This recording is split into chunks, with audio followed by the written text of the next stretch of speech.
નમસ્કાર મિત્રો, સ્વાગત છે તમારું મારી YouTube channel Mehul Mavani education and culture. મિત્રો, ફરી પાછા ઉપસ્થિત છીએ એક નવા અધ્યાય સાથે, એક નવા જ્ઞાન સાથે. મિત્રો, આજે આપણે આ વિડિયોમાં જોઈશું ધોરણ 7 વિષય છે ગુજરાતી, એકમ છે મિત્રો 17, જેનું નામ છે સફળ યાત્રા. મિત્રો, આ એકમના આપણે શબ્દાર્થ અને સ્વાધ્યાય આ તમામ મુદ્દાઓ અંગે આપણે આ વિડિયોમાં ચર્ચા કરીશું. તો મિત્રો, સુંદર મજાની કવિતા છે સફળ યાત્રા, કે જેમાં ગંગાજળ લઈને કાશીથી પરત ફરતો જે સંઘ છે, જે રામેશ્વર જઈ રહ્યો છે ગંગાજળ ચડાવવા માટે, ત્યાં રસ્તામાં એક મૃતપાય અવસ્થામાં પડેલા ગધેડાને જુએ છે, પરંતુ સંઘમાંથી કોઈ પણ વ્યક્તિ એ તડફડિયા મારતા તરસ્યા ગધેડાને મદદ કરતા નથી, પરંતુ એક વ્યક્તિ પોતાનું ગંગાજળ એ ગધેડાને પાય છે, ગધેડાને જીવિત કરે છે, મતલબ કે તેને સ્વસ્થ કરે છે અને ગધેડો ત્યાંથી જતો રહે છે. બધા તેને જે ગંગાજળ લાવ્યા હતા તે વેડફી નાખ્યું, તે બદલ તેને મૂર્ખ ગણે છે, પરંતુ તે વ્યક્તિ એવું કહે છે કે હવે હું રામેશ્વર જઈને મારી આંખોના આંસુથી હું રામેશ્વર ભગવાનને ગંગાજળ ચડાવીશ. મતલબ કે મેં મારી યાત્રામાં ગંગાજળનું જે મહત્વ છે એ મેં પૂરું કર્યું, મારી યાત્રા હવે સફળ થઈ, કેમ કે મેં જે ગંગાજળ હતું તેનો સદુપયોગ કર્યો. તેવી સુંદર મજાની વાત અહીં આપણી સમક્ષ આ કાવ્યમાં રજૂ કરી છે, કે જેમાંથી આપણને ઘણું બધું શીખવા મળે છે કે કોઈ પણ પ્રાણી પ્રત્યે આપણે અનુકંપા, દયા, કરુણા રાખવી જોઈએ. તો મિત્રો, એ કાવ્યને શીખ્યા, જાણ્યા અને સમજ્યા બાદ હવે જોઈએ આપણે આ એકમ વિશે. તો આ એકમના જે કવિ છે તેનું નામ છે પુંજાલાલ દલવાડી, અને આપણો જે આ કાવ્યનું પ્રકાર છે તે છે પ્રસંગ કાવ્ય. એક પ્રસંગ, એક ઘટનાના આધારે આપણું આ કાવ્ય બનાવવામાં આવ્યું છે, માટે કાવ્ય પ્રકાર પ્રસંગ કાવ્ય. આગળ વધીએ. હવે જોઈએ મિત્રો આ એકમના શબ્દાર્થ, કે કયા કયા આપણને શબ્દાર્થ આપેલા છે. શબ્દાર્થનો અભ્યાસ આપણે એટલા માટે કરી લઈશું, વારે વારે દરેક વિડિયોમાં કહું છું, આપણો શબ્દ ભંડોળ વધે, સમાનાર્થી શબ્દો, શબ્દ સમૂહો માટે એક શબ્દ જેવા પ્રશ્નો પૂછાય તો આપણે તેના ઉત્તરો લખી શકીએ. જોઈએ એકમમાં કયા કયા શબ્દાર્થ આપેલા છે. કાશી એટલે કે બનારસ, વારાણસી ધામ. રામેશ્વર દક્ષિણ ભારતમાં તમિલનાડુમાં આવેલું યાત્રાનું ધામ. મિત્રો, રામેશ્વર કદાચ શબ્દ સમૂહો માટે એક શબ્દમાં પૂછાઈ શકે. સકળ એટલે તમામ અથવા બધું. આગળ. આકરો એટલે તીવ્ર અથવા સખત. ઝાડ એટલે ગરમ વરાળ, ઉનાળામાં જ્યારે નીકળે આપણે જેને મૃગજળ કહીએ છીએ તેવું. ઘોષ એટલે અવાજ. સંઘ યાત્રાળુઓનો સમૂહ, જેને આપણે સંઘ કહી શકીએ. ધકેલી એટલે તપેલી ધૂળ. ગંદરવો એટલે ખર પણ કહી શકાય અને ગધેડું પણ કહી શકાય. મિત્રો, સમાનાર્થી શબ્દોમાં પૂછાય તેવું શબ્દ. આગળ વધીએ. પરહરી એટલે છોડીને. અમીજળ એટલે અમૃત રૂપી જળ. મન પીગળવું એટલે દયા આવવી. મન પીગળવું એટલે દયા આવવી. આય એટલે શક્તિ, આયુષ્ય અને આવરદાન. તો મિત્રો, આય શબ્દના આટલા 3 અર્થ થાય છે. આય આવવી એટલે હોશ આવવું. વ્યંગ એટલે કટાક્ષ. અભિષેક એટલે ભગવાન પર જળ રેડવું તે. પ્રાણદાતા પ્રાણ આપનાર. અને છેલ્લો શબ્દ નેત્ર જળે. અહીં એટલે મિત્રો આ કાવ્યમાં પ્રેમના અભિષેક, પ્રેમના ભક્તિના આંસુથી પ્રભુને નવડાવીશ. પ્રેમના ભક્તિના આંસુથી પ્રભુને નવડાવીશ. તો નેત્ર જળે એટલે કવિતામાં એનો અર્થ આપણે એવો લેવાનો છે. તો મિત્રો, આટલા શબ્દો આપણને આપેલા છે, આપણે તમામ શબ્દોનો અભ્યાસ કરી લીધો. તમે પણ મહાવરો કરી લેજો. હવે આગળ વધીએ. હવે જોઈએ મિત્રો આ એકમનું સ્વાધ્યાય. સ્વાધ્યાયમાં જે પ્રશ્નો આપેલા છે તે તમામ પ્રશ્નોના ઉત્તરો આપણે જોતા જઈએ. તો મિત્રો, પ્રશ્ન પહેલો હશે આપણી સમક્ષ વાતચીત. વાતચીતમાં મિત્રો જે પણ પ્રશ્નો પૂછેલા છે તે તમામ પ્રશ્નો આપણા અનુભવે આપણે વિચારીને લખવાનું છે, કાવ્યના આધારે લખવાના થતા નથી. તો મિત્રો, કુલ આપણને 6 પ્રશ્નો આપેલા છે, આપણે તમામ પ્રશ્નો જોતા જઈએ. પ્રશ્ન પહેલો છે, તમે પદયાત્રાના કયા કયા તીર્થ સ્થાનો વિશે જાણો છો? મિત્રો, પદયાત્રા કરી શકાય પગેથી ચાલીને જે તીર્થ સ્થાને જઈ શકાય તેવા કયા કયા તીર્થ સ્થાનો તમે જાણો છો તે તમારે અહીં લખવાના છે. મિત્રો તમે જાણતા હોય તેવા તીર્થ સ્થાનો લખજો. અહીં જે ઉત્તર છે તે માત્ર નમૂનારૂપ અને સમજણ પૂરતો જ છે. તો મિત્રો આટલા તીર્થ સ્થાનો વિશે હું જાણું છું. હું ગુજરાતના અંબાજી, પાવાગઢ, ચોટીલા, વીરપુર, ડાકોર, સાળંગપુર, માતાના મઢ વગેરે પદયાત્રાના તીર્થ સ્થાનો વિશે જાણું છું. તો મિત્રો આટલા મને ખ્યાલ છે. આ સિવાય તમારા વિસ્તારમાં તમારી આસપાસ પણ એવા ઘણા બધા મંદિરો હશે, સ્થળો હશે, ધાર્મિક સ્થળો કે જ્યાં પદયાત્રા થતી હશે. તો તેના વિશે તમારે અહીં વિચારીને ઉત્તર લખવાનો. આગળ જોઈએ પ્રશ્ન 2. તમને પદયાત્રા ક્યાં કરવી ગમે અને કેમ? મિત્રો તમને કોઈ સ્થળે પદયાત્રા કરવી ગમે તો તેના વિશે લખવાનું છે અને કેમ ગમે છે તે પણ તમારે લખવાનું છે. અહીં જે ઉત્તર છે તે માત્ર સમજણ પૂરતું જ છે. તો જોઈએ ઉત્તર.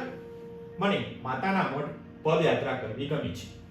નવરાત્રિના પ્રથમ નોરતે માં આશાપુરાના દર્શન કરવાનો વિશેષ મહિમા છે. દર વર્ષે લાખોની સંખ્યામાં શ્રદ્ધાળુઓ અહીં પદયાત્રા કરી દર્શન કરવા માટે આવે છે. માં આશાપુરા માતાજીના દર્શન કરવાનો લાહો અનેરો છે, માટે મને આ પદયાત્રા કરવી ગમે છે. તો મિત્રો આટલા માટે મને પદયાત્રા કરવી ગમે છે. એમ તમને તમારા વિસ્તારમાં તમારી આસપાસ તમે પદયાત્રા કરી હશે તો તમને એ પદયાત્રા કરવી કેમ ગમે છે તે તમારે વિચારીને લખવાનું છે. આગળ વધીએ પ્રશ્ન 3. તમે ક્યારે યાત્રાએ ગયા છો? ત્યાં શું શું જોયું છે? મિત્રો અહીં હવે પદયાત્રાની વાત નથી. તમે કોઈ યાત્રા કરી હોય, ધાર્મિક યાત્રા કરી હોય, કોઈ પ્રવાસ કર્યો હોય તો તેના વિશે તમારે લખવાનું છે અને તમે ત્યાં શું શું જોયું તે પણ તમારે લખવાનું છે. તો જોઈએ નમૂનારૂપ ઉત્તર. હા, હું મારા પરિવાર સાથે સોમનાથ, દ્વારકા, બગદાણા, વીરપુર વગેરે સ્થળો યાત્રા કરી છે. દ્વારકામાં ભગવાન શ્રી કૃષ્ણ ભગવાનનું મંદિર છે. બેટ દ્વારકા પણ દર્શનીય સ્થળ છે. ત્યારબાદ 12 જ્યોતિર્લિંગોમાં પ્રથમ જ્યોતિર્લિંગ સોમનાથના દર્શન કર્યા. બગદાણા બજરંગદાસ બાપાનો આશ્રમ આવેલો છે. વીરપુરમાં જલારામ બાપાનું મંદિર આવેલું છે. સાથે બીજા અન્ય કેટલાક દર્શનીય સ્થળો પણ જોયા. તો મિત્રો મેં જે પ્રવાસ કર્યો હતો તે દ્વારકા કાઠિયાવાડમાં દ્વારકા, સોમનાથ, વીરપુર, બગદાણા વગેરે ધાર્મિક સ્થળોનો મેં યાત્રા કરી છે. તો તેના વિશે મેં લખ્યું છે. એમ તમે તમારી શાળામાંથી તમારા પરિવાર સાથે ક્યાંક ને ક્યાંક તો પ્રવાસ ગયા હશો, યાત્રાએ ગયા હશો. તો તેના વિશે તમારે આ રીતના એકદમ નાનો ઉત્તર લખી શકાય. આગળ વધીએ પ્રશ્ન 4. તમે કોઈ ઘાયલ પશુ કે પક્ષીની કાળજી કેવી રીતે લેશો? જેમ મિત્રો પેલા કવિતામાં પેલા યાત્રાળુ વ્યક્તિએ પેલા ગધેડાને ઝડપાયું અને તેનું જીવન બચાવ્યું, એમ તમે પણ કોઈ પશુ કે પક્ષીની કાળજી, ઘાયલ પશુ પક્ષી હોય તો તેની કાળજી તમે કેવી રીતના રાખશો એ તમારે લખવાનું છે. તો મિત્રો આ રીતના આપણે ઉત્તર લખી શકીએ. જો હું ઘાયલ પશુ પક્ષીને જોઉં તો તાત્કાલિક તેને સારવાર મળી રહે તેવી વ્યવસ્થા કરીશ. સારવાર બાદ તે સ્વસ્થ થાય ત્યાં સુધી તેને રહેવાની, તેના જમવાની અને પાણીની વ્યવસ્થા કરીશ. તો મિત્રો આ રીતે હું ઘાયલ પશુ પક્ષીની વ્યવસ્થા કરીશ. દવાખાને લઈ જઈશ, તે સાજું ના થાય ત્યાં સુધી તેની કાળજી રાખીશ. એમ તમે પણ કોઈક ને કોઈક વખત તો પશુ પક્ષીની કાળજી રાખી હશે અથવા આવી પરિસ્થિતિ આવે તો તમે શું કરશો એ તમારે વિચારીને લખવાનું. આગળ જોઈએ પ્રશ્ન 5. કોઈ પશુ પક્ષીની રક્ષા કરી હોય કે બચાવતા જોયું હોય તો તે તમે કહો. મિત્રો તમે તમારા જીવન દરમિયાન કોઈ પશુ પક્ષીની રક્ષા કરી હોય એટલે કે તેને બચાવી હોય અથવા તમે એવા કોઈ પશુ પક્ષીને બચાવતા કોઈ અન્ય વ્યક્તિને જોયા હોય તો તે પણ તમે ઉત્તર સ્વરૂપે લખી શકો છો. તો જોઈએ ઉત્તર કેવી રીતના લખાવાય.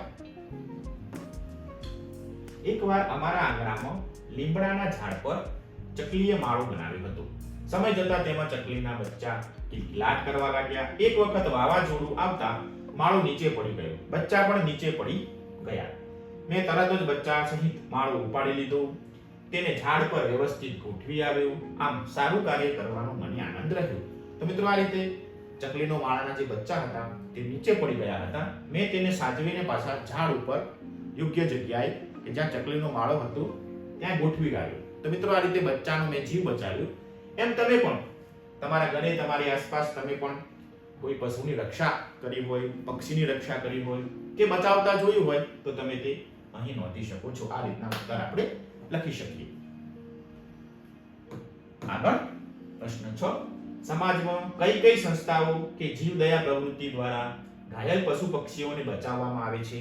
મિત્રો, તમારી આસપાસ પણ એવી ઘણી સંસ્થાઓ હશે, ઘણા વ્યક્તિઓ હશે કે જે જીવદયાની પશુ પક્ષીઓને બચાવવાની કામગીરી કરતા હોય છે. તો મિત્રો, એવું કોઈ તમારી આસપાસ આવી પ્રવૃત્તિ કરતું હોય તો તેના વિશે લખવાનું છે.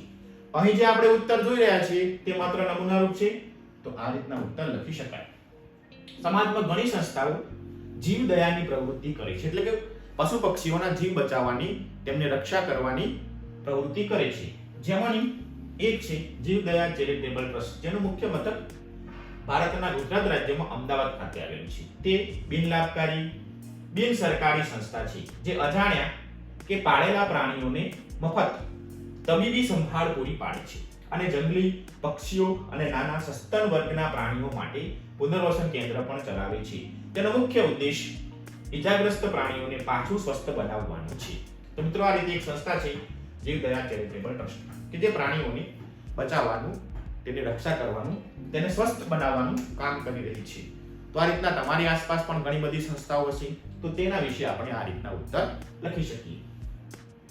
તો આ રીતના આપણે જે વાતચીતના પ્રશ્નો છે તેના ઉત્તરો જોયા. હવે આગળ વધીએ. ત્યારબાદ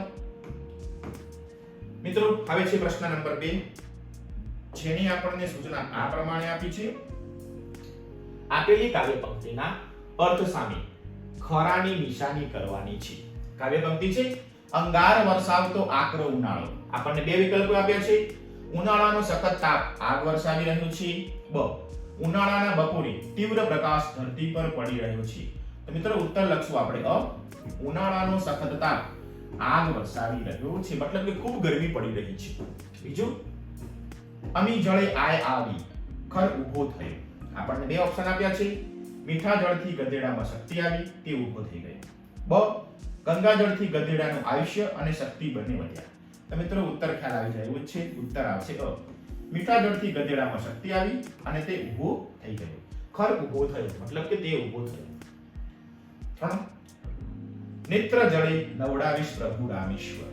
ઓપ્શન 2 આપ્યા છે. નેત્ર વડે સ્નાન કરતા પ્રભુ રામેશ્વરના દર્શન કરીશ, અથવા બ, આંખોના આંસુઓથી પ્રભુ રામેશ્વરનો અભિષેક કરીશ. તો મિત્રો, કાવ્યના આધારે ઉત્તર આવશે બ, આંખોના આંસુથી પ્રભુ રામેશ્વરનો અભિષેક કરીશ. આમ પ્રશ્ન 1 માટે અ, પ્રશ્ન 2 માટે પણ અ અને પ્રશ્ન 3 માટે બ વિકલ્પ આપણે પસંદ કરીશું. કવિતાના આધારે સાચો અર્થ આ થશે. આ રીતે તમે પણ તમારા પાઠ્યપુસ્તકમાં લેખન કાર્ય કરી લેજો. આગળ વધીએ. પ્રશ્ન મિત્રો આપણને આપ્યો છે 3, જેના ઉત્તરો આપણે આ પ્રમાણે લખવાના છે. કાવ્યના આધારે નજીકનો અર્થ ધારો અને તેની ઉપર આપણે ગોળ કરવાનું છે. પહેલો છે અંગાર. વિકલ્પો આપ્યા છે 3, આંધળા, અગ્નિ કે કોલસા. તો મિત્રો, ઉત્તર આવશે અગ્નિ. અંગાર એટલે અગ્નિ. પથ, રસ્તો, દ્વાર કે પથારી. તો મિત્રો, સાચો ઉત્તર આવશે રસ્તો. આશીષ, અર્થ આપ્યા છે આપણને નામ, આશીર્વાદ કે પ્રાર્થના. તો મિત્રો, આશીષનો અર્થ થશે આશીર્વાદ. આપણે જાણીએ છીએ. અફળ, સફળ નથી હો, અફળ. અકળ, નિષ્ફળ કે ફોગટ. તો મિત્રો, સાચો જવાબ આવશે નિષ્ફળ. ઠેકડી, આપણને ઓપ્શન આપ્યા છે કૂદકો, મશ્કરી અને આનંદ. તો મિત્રો, સાચો જવાબ આવશે મશ્કરી. તો આ રીતના જે સાચો અર્થ થાય છે તેની સામે આપણે ખરાની નિશાની કરતા જવાનું, ગોળ રાઉન્ડ કરતા જવાનું છે. તમે પણ તમારા પાઠ્યપુસ્તકમાં પેન્સિલથી આ રીતના ગોળ રાઉન્ડ કરી લેજો, જેથી તમને ઉત્તરો લખવામાં સરળતા રહે. આપણે જો શબ્દાર્થનો અભ્યાસ બરોબર કર્યો હશે તો ઉત્તરો લખી શકીશું. જોડે જોડે તમારી શાળામાં શબ્દકોશ પણ હશે, તો શબ્દકોશનો ઉપયોગ કરીને પણ આપણે ઉત્તરો લખી શકીએ. હવે આગળ જોઈએ 9 પ્રશ્ન. મિત્રો, હવે છે પ્રશ્ન નંબર 4, જેની આપણને સૂચના આ પ્રમાણે આપી છે. કૌંસમાં આપેલા શબ્દોના અર્થ શબ્દોમાંથી છાણો અને ખાલી જગ્યા આપણે પૂરવાની છે. જોડીમાં કાર્ય કરવાનું છે. મિત્રો, અહીં આપણને 5 ખાલી જગ્યાઓ આપેલી છે. 5 ખાલી જગ્યાઓ માટે આપણને ઉપર શબ્દો આપી દીધેલા છે. હવે યોગ્ય ખાલી જગ્યામાં આપણે યોગ્ય શબ્દ મૂકવાનો છે, જેથી અર્થસભર વાક્ય પૂરું થાય. જોતા જઈએ. સમ્રાટ અશોક અને કલિંગ વચ્ચે પ્રચંડ યુદ્ધ ખેલાયું હતું, જેમાં યુદ્ધના શસ્ત્રોનો ખાલી જગ્યા અતિ ભયાનક હતો. સર્વ, અસહ્ય, નાદ, બળ કે ત્યાગીને? તો મિત્રો સાચો ઉત્તર આવશે નાદ. નાદ એટલે અવાજ. શસ્ત્રોનો અવાજ, શસ્ત્રોનો નાદ અતિ ભયાનક હતો. એવું યુદ્ધ થયું કે શસ્ત્રોના ટકરાવને કારણે અતિ ભયાનક નાદ, અવાજ ઉત્પન્ન થયો. આગળ, રામના વનવાસના સમાચાર સાંભળીને નાનો ભાઈ ભરત ખાલી જગ્યા વેદના અનુભવે છે. તો મિત્રો આપણે ઉત્તર લખીશું અસહ્ય. સહી ન શકાય તેવી. અસહ્ય. આગળ, નાનકડી છોકરી પોતાના ખાલી જગ્યાથી વાછરડાને મોતના મુખમાંથી બચાવે છે. તો મિત્રો ઉત્તર લખશું બળથી. નાની છોકરી છે પોતાના બળથી વાછરડાને મોતના મુખમાંથી બચાવે છે. ચોથું, રાજાના દરબારમાં છજુ કાકા અરજી લઈને જાય છે, પરંતુ ખાલી જગ્યા પ્રધાનો અરજી વાંચવામાં નિષ્ફળ જાય છે. તો મિત્રો કહી શકીએ આપણે સર્વ. સર્વ એટલે બધા જ પ્રધાનો અરજી વાંચવામાં નિષ્ફળ જાય છે. છેલ્લે, સૈનિકો પોતાના પરિવાર ખાલી જગ્યા સરહદ પર રાત દિવસ દેશની રક્ષા કરે છે. મિત્રો ઉત્તર લખશું ત્યાગી, છોડીને. સૈનિકો પોતાનો પરિવાર છોડીને રાત દિવસ દેશની રક્ષા કરે છે. તો આ રીતના પાંચેય ખાલી જગ્યાઓ આપણને આપેલી છે. આપણે તે ખાલી જગ્યાને સમજી યોગ્ય શબ્દ યોગ્ય ખાલી જગ્યામાં લખાય એટલે આપણી જે વાક્ય છે તે અર્થસભર બને. તો આ રીતના મિત્રો આપણે ઉત્તર લખી શકીએ. સૌપ્રથમ તમે આ શબ્દોના અર્થ જાણી લેશો શબ્દકોશનો ઉપયોગ કરીને, તો તમને ખાલી જગ્યા લખવામાં સરળતા રહેશે.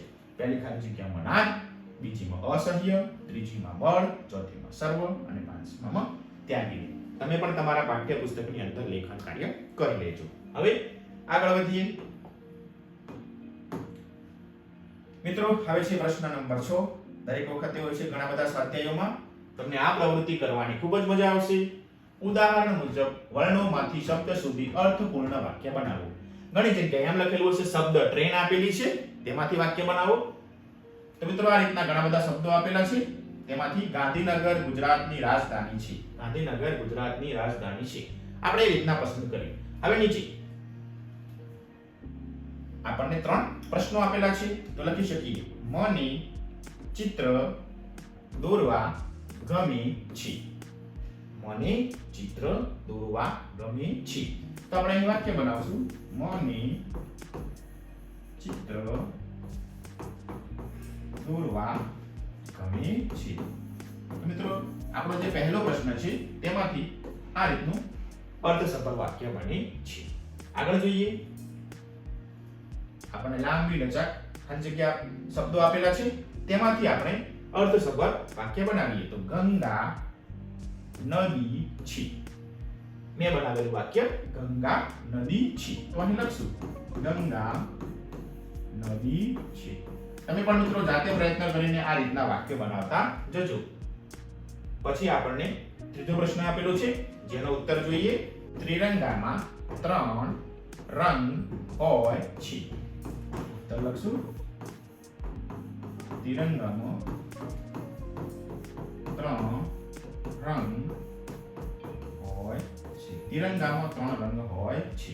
તો આ રીતના પહેલો, બીજો અને ત્રીજો ત્રણેય શબ્દ ટ્રેન આપી છે, મતલબ કે ઘણા બધા શબ્દો આપ્યા છે, વર્ણો આપ્યા છે, તેમાંથી આપણે અર્થપૂર્ણ અર્થસભર વાક્ય બનાવીએ. તો આ રીતના આપણે વાક્ય બનાવીશું. હવે આગળ વધીએ. ત્યારબાદ નવો પ્રશ્ન જોઈએ મિત્રો. ત્યારબાદ છે પ્રશ્ન નંબર 7, જેને આપણને વાત કરી છે જરૂરી શબ્દો ઉમેરી અધૂરા સંવાદ પૂરા કરો અને વર્ગમાં અભિનય સહિત ભજવો. જૂથમાં કાર્ય કરવાનું છે. મિત્રો આપણે અહીં સંવાદ પૂરા કરી લઈએ છીએ.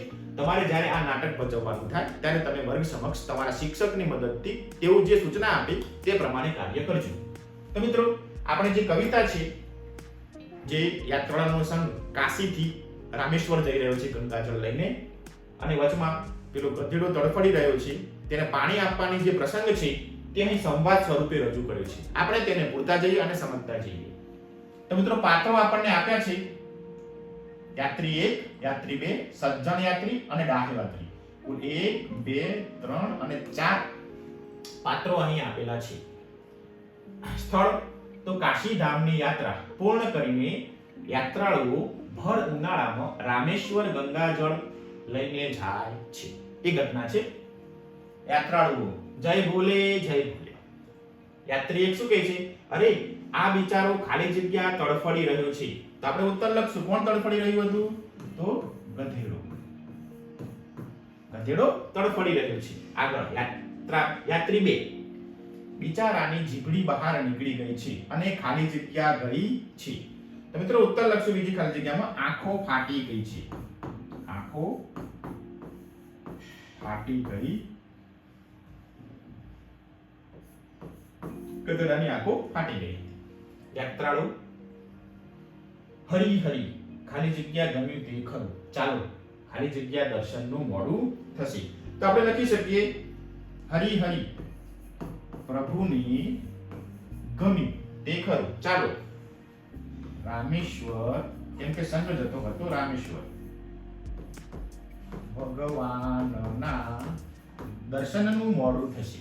હરી હરી પ્રભુને ગમ્યું તે ખરું. ચાલો રામેશ્વર ભગવાનના દર્શનનું મોડું થશે. કેવી રીતના આપણે ખાલી જગ્યા પૂર્ણ સંવાદ પૂર્ણ કરી શકીએ. આગળ હવે આવે છે સજ્જન યાત્રાળુ કે જે ગધેડાને પાણી પાય છે. અરે રે ખાલી જગ્યા મરી જશે. કોણ મરી જશે? તો ગધેડો મરી જશે. લાવ પાસે ખાલી જગ્યા પીવડાવો. રહીલ ગંગા જળ પીવડાવો જેથી તેનો જીવ બચી જાય. સજ્જન ભક્ત કમંડળનું તમામ ગંગાજળ ગધેડાને પીવડાવી દે છે. ગંગાજળથી ગધેડાને શક્તિ આવે છે ને તે મૂંગી આશી સાપી ચાલ્યો જાય છે. ડાહ્યાત્રી અરે મૂર્ખ, બધું ગંગાજળ પીવડાવ્યું. તારી યાત્રા સફળ નહીં પણ કેવી જશે? અફળ જવાની. તારી યાત્રા અફળ જવાની. અરે મૂર્ખ, બધું ગંગાજળ પીવડાવી નાખ્યું. તારી યાત્રા અફળ જવાની. આગળ સજ્જન યાત્રી હાય ખાલી જગ્યા એટલે મારી પ્રભુ યાત્રા સફળ થઈ. કોકનો જીવ બચાવવો એ પણ ખાલી જગ્યા જ ગણાય. તો મિત્રો ખાલી જગ્યામાં લખશું અરે ભાઈ ગધેડાનો જીવ બચ્યો. ગધેડાનો જીવ બચ્યો એટલે મારી પ્રભુ યાત્રા સફળ થઈ. કોઈનો જીવ બચાવવો એ પણ એક ખાલી જગ્યા જ ગણાય. તો આપણે લખી શકીએ પ્રભુ સેવા. કોઈનો જીવ બચાવવો એ પણ એક પ્રભુ સેવા જ ગણાય. પ્રભુ સેવા જ ગણાય. ડાહ્યાત્રી તો હવે ખાલી જગ્યા શેનાથી કરાવીશ? હવે આપણે ઉત્તર લખીશું રામેશ્વર પ્રભુની અભિષેક. કેમ કે જે પાણી લઈ જતા હતા, ગંગાજળ લઈ જતા હતા, તે રામેશ્વર પ્રભુને અભિષેક કરવા માટે લઈ જતા હતા. તો હવે રામેશ્વર પ્રભુને અભિષેક શેના વડે કરાવડાવીશ? તો સજ્જન યાત્રી કહે છે પ્રભુનો અભિષેક તો હું આપણા કાવ્યને છેલ્લે ભક્તિ આંખોના આંસુથી કરાવડાવીશ. તો લખી શકીશું મારા આંસુથી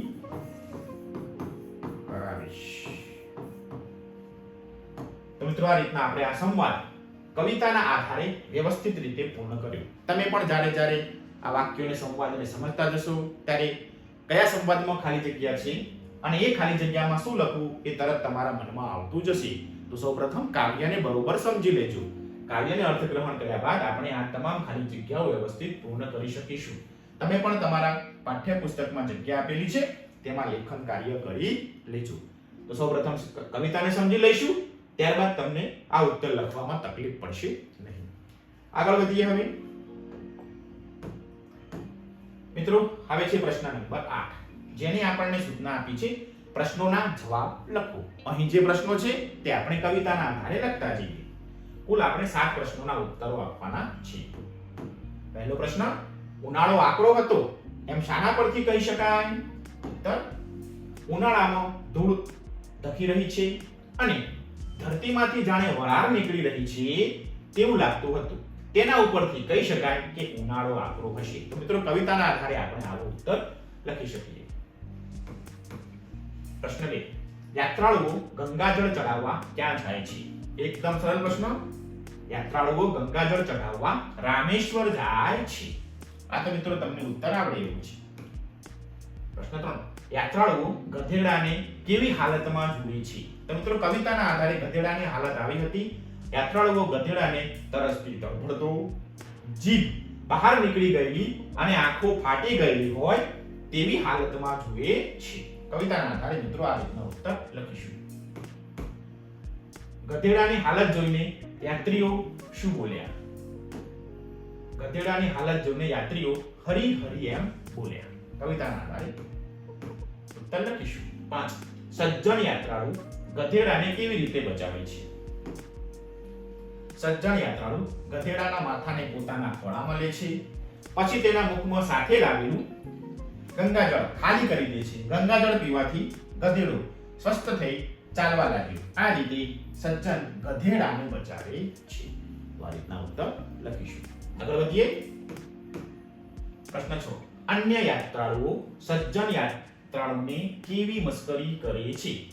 ગધેડાને ગંગાજળ પાવી દીધું, પછી જે બીજા યાત્રાળુઓ હતા એ પેલા સજ્જન યાત્રાળુની મસ્કરી કરે છે.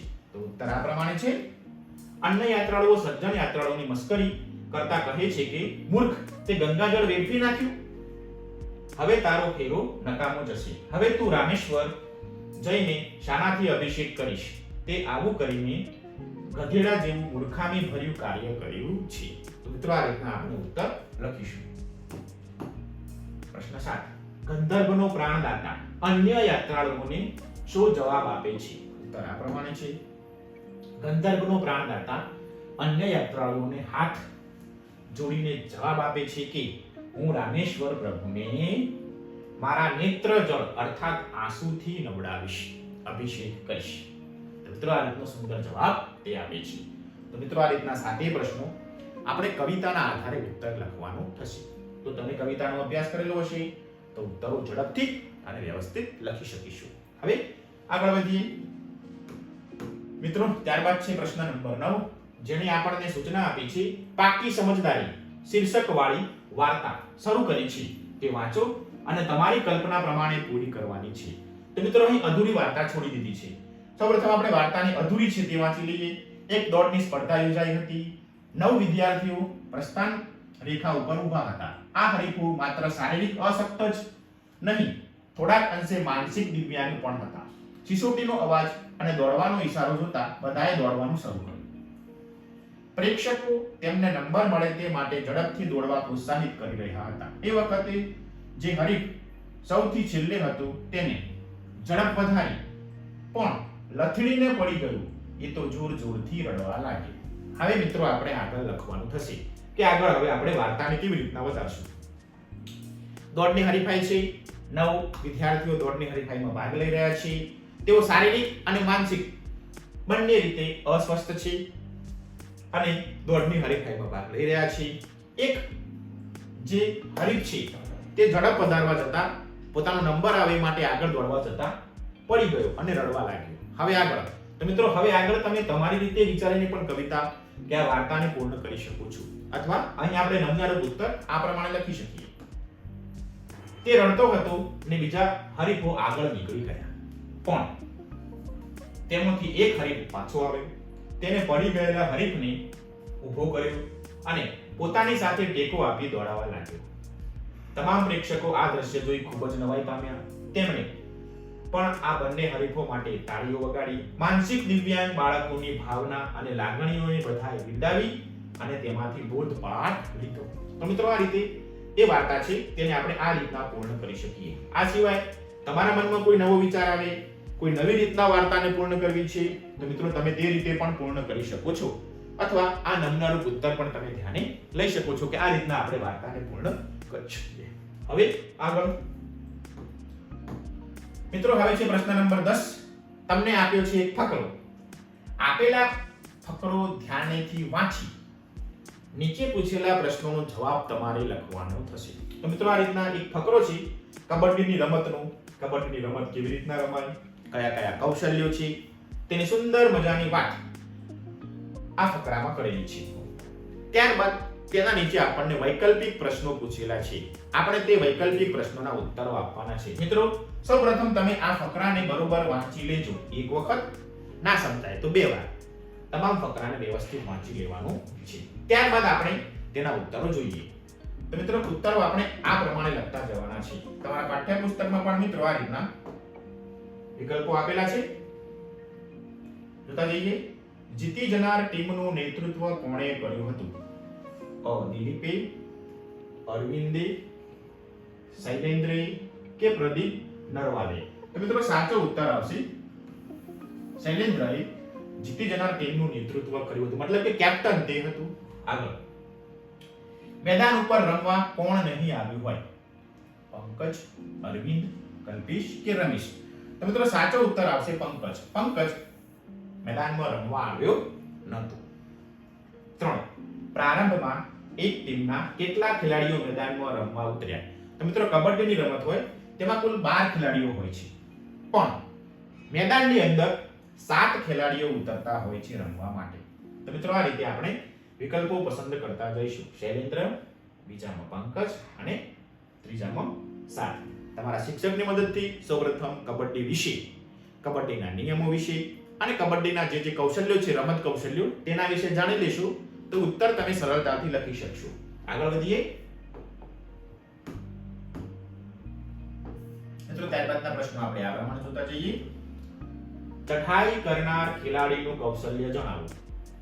અ પગ પકડવું, બ હાથ પકડવું, ઘેરો ગાલવું કે પગ વડે સ્પર્શ કરવું? ચઢાઈ કરનાર કે જે કબડ્ડી ભૂતું બોલતો આવે તે ખેલાડી. તો સાચો ઉત્તર આવશે પગને સ્પર્શ કરવું. આગળ.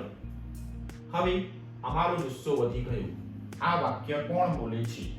રમેશ, અરવિંદ, હરીશ કે શૈલેન્દ્ર? મિત્રો ફકરો વાંચો તો તમને ઉત્તર મળશે શૈલેન્દ્ર. શૈલેન્દ્ર આ વાક્ય બોલે છે કેમ કે તે જ આપણને આ ફકરો જણાવી રહ્યો છે. 6. ઘેરો ગાલવા સાંકળ રચવામાં કોણ ન હતું? ભરત, શૈલેન્દ્ર, કમલેન્દ્ર કે મહેન્દ્ર? તો મિત્રો કમલેન્દ્ર નામનો ખેલાડી ઘેરો ગાલવામાં નહોતો. 7. વિજેતા ટીમનો સત્કાર કયા સ્થળે ક્યાં થવાનો હતો?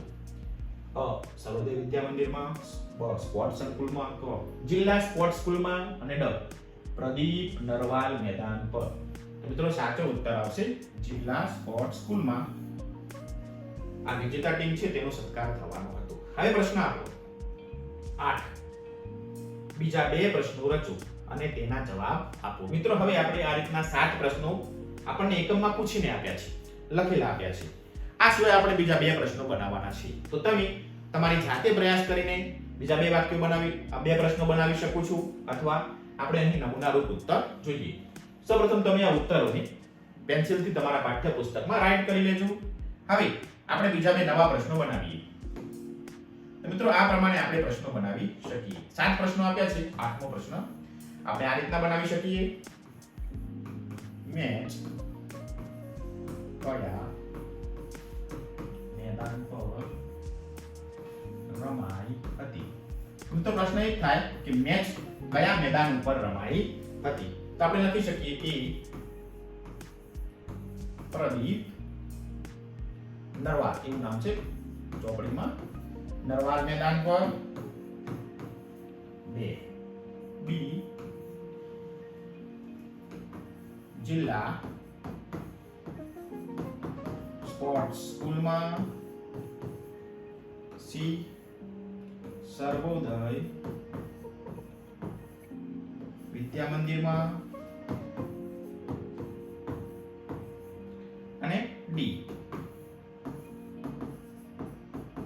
સ્પોર્ટ સંકુલમાં. હવે મિત્રો તમે કહી શકશો કે મેચ ક્યાં રમાઈ હતી? તો સાચો ઉત્તર આવશે એ પ્રદીપ નરવાલ મેદાનમાં આ કબડ્ડીની મેચ રમાઈ હતી. તો આ રીતના તમે પણ તમારો પ્રશ્ન બનાવી શકો છો. હજી આગળ જોઈએ 9મો પ્રશ્ન. પ્રશ્ન 9. આપણને 2 પ્રશ્નો બનાવવાના કહ્યા છે. તો બીજો પ્રશ્ન એવો બનાવશો. દમ ઘૂંટવો કૌશલ્ય છે. દમ ઘૂંટવામાં કોણ પાવરધુ હતું? દમ ઘૂંટવામાં કોણ પાવરધુ હતું? આપણે ફકરો વાંચો તેમાં પ્રશ્ન આવે છે, દમ ઘૂંટવો કૌશલ્ય આવે છે અને એમાં એક ખેલાડી પાવરધુ હતો. કયો હતો તે આપણે નોંધવાનું છે. તો આપણે લખતા જઈશું. એ રમેશ, બી દિલીપ, સી મહેન્દ્ર અને ડી ભરત. મિત્રો સાચો ઉત્તર આવશે બી દિલીપ. દિલીપ નામનો ખેલાડી છે તે દમ ઘૂંટવામાં એને મહારત હાસિલ હતી, પાવર તો હતું. તો આ રીતના આપણે વિકલ્પો બનાવી શકીએ. ઘણા બધા વિકલ્પો બને એવા છે. આપણે અહીં માત્ર નમૂના રૂપ જ વિકલ્પો લીધેલા છે જેથી તમને પ્રશ્ન બનાવવામાં અને તેના વિકલ્પો બનાવવામાં સરળતા રહે. તો આ રીતના આપણે ઉત્તર લખી શકીએ. તો મિત્રો આમ આપણી જે યાત્રા છે તે આપણે અહીં સફળ કરીએ છીએ. એટલે કે આ એકમના શબ્દાર્થ અને સ્વાધ્યાયના તમામ પ્રશ્નો અહીં વિગતે વ્યવસ્થિત તમને સમજાવેલા છે. આશા રાખું છું કે તમને તમામ પ્રશ્નો વ્યવસ્થિત સમજાઈ ગયા હશે અને મિત્રો તમને આ વિડિયો ગમ્યો હશે. જો મિત્રો તમને આ વિડિયો ગમ્યો હોય તો પ્લીઝ મિત્રો વિડિયોને શેર, લાઈક અને સબસ્ક્રાઇબ કરવાનું ચૂકશો નહીં. સબસ્ક્રાઇબ કરશો તો ઝડપથી હું તમારા સુધી પહોંચી શકીશ જ્યારે પણ નવો વિડિયો લઈને આવીશ ત્યારે. અને ખાસ અગત્યનું, આ વિડિયોમાં આ સ્વાધ્યાયમાં તમને કોઈ પણ મુદ્દો ના સમજાયો હોય તો કોમેન્ટ બોક્સમાં કોમેન્ટ જરૂરથી કરજો જેથી નવા વિડિયો લઈને આવું તો તમારા તે પ્રશ્નોના ઉત્તરો આપી શકું. તમારો ખૂબ ખૂબ આભાર.